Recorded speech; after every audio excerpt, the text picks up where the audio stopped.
तो नमस्कार दोस्तों, आप सबका बहुत बहुत स्वागत है आपके अपने इस चैनल राधे कृष्णा में।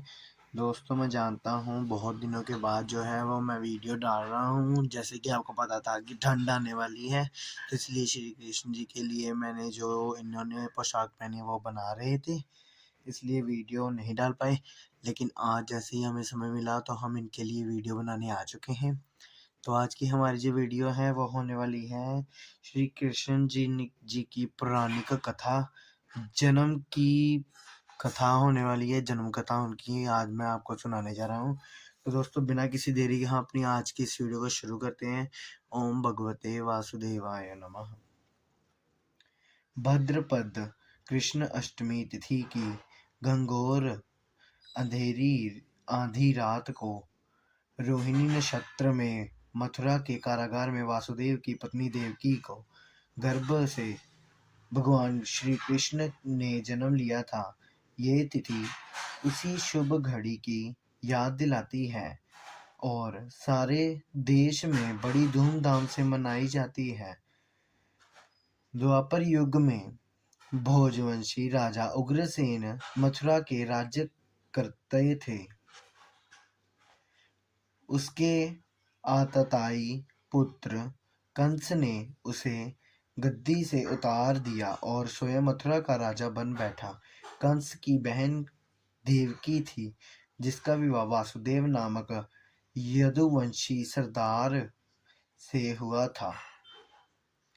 एक समय कंस अपनी बहन देवकी को उसी ससुराल पहुंचाने जा रहा था। रास्ते में आकाशवाणी हुई, हे कंस, जिस देवकी को तू बड़े प्रेम से ले जा रहा है उसी में तेरा काल बसता है। इसी के गर्भ से उत्पन्न 8वां बालक तेरा वध करेगा। ये सुनकर कंस वासुदेव को मारने के लिए उद्यत हुआ। तब देवकी ने उससे विनयपूर्वक कहा, मेरे गर्भ से जो संतान होगी उसे मैं तुम्हारे सामने ला दूंगी। बहनोई को मारने से क्या लाभ है।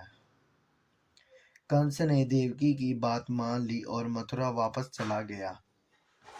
उसने वासुदेव और देवकी को कारागृह में डाल दिया। वासुदेव देवकी के एक एक करके 7 बच्चे हुए और 7 को जन्म लेते ही कंस ने मार डाला। अब 8वां बच्चा होने वाला था। कारागार में उन पर कड़े पहरे बैठा दिए गए। उसी समय नंद की पत्नी यशोदा को बच्चा होने वाला था। उन्होंने वासुदेव देवकी के दुखी जीवन को देख 8वें बच्चे की रक्षा का उपाय रचा। जिस समय वासुदेव देवकी के पुत्र पैदा हुआ, उसी समय संयोग से यशोदा के गर्भ में एक कन्या का जन्म हुआ, जो और कुछ नहीं सिर्फ माया थी। जिस कोठरी में देवकी वासुदेव कैद थे, उसमें अचानक प्रकाश हुआ और उनके सामने शंख चक्र गदा प्राण धारण किए चतुर्भुज भगवान प्रकट हुए। दोनों भगवान के चरणों में गिर पड़े। तब भगवान ने उनसे कहा, अब मैं पुनः नवजात शिशु का रूप धारण कर लेता हूँ। तुम मुझे इसी समय अपने मित्र नंद जी के घर वृंदावन में भेज आओ और उनके यहाँ जो कन्या जन्मी है उसे लाकर कंस के हवाले कर दो। इस समय वातावरण अनुकूल नहीं है, फिर भी तुम चिंता ना करो। जागते हुए पहरेदार सो जाएंगे, कारागार के फाटक अपने आप खुल जाएंगे और उफनती अथाह यमुना तुमको पार जाने का मार्ग दे देगी।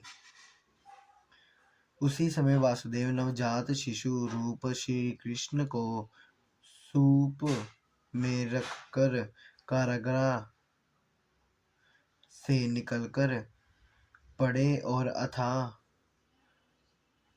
यमुना को पार कर नंद जी के घर पहुंचे। वहां उन्होंने नवजात शिशु को यशोदा के साथ सुला दिया और कन्या को लेकर मथुरा आ गए। कारागार के फाटक पूर्ववत बंद हो गए। आप कंस को सूचना मिली कि वासुदेव देवकी को बच्चा पैदा हुआ है। उसने बंदीगृह में जाकर देवकी के हाथ से नवजात कन्या को छीन कर पृथ्वी पर पटक देना चाहा, परंतु वह कन्या आकाश में उड़ गई और वहां से कहा, अरे मूर्ख, मुझे मारने से क्या होगा? मुझे मारने वाला तो वृंदावन में जा पहुंचा है। अब तेरा अंत निकट है। अब तुझे कोई नहीं बचा सकता। यही कहकर वह बच्ची वहां से वापिस चली गई। वह जल्द ही तुझे तेरे पापों का दंड देगा। यह भी उस बच्ची ने हवा में उड़कर ही कहा। इसी के साथ हमारी आज की जो वीडियो है वो समाप्त होती है। ये है कृष्ण जन्म की कथा।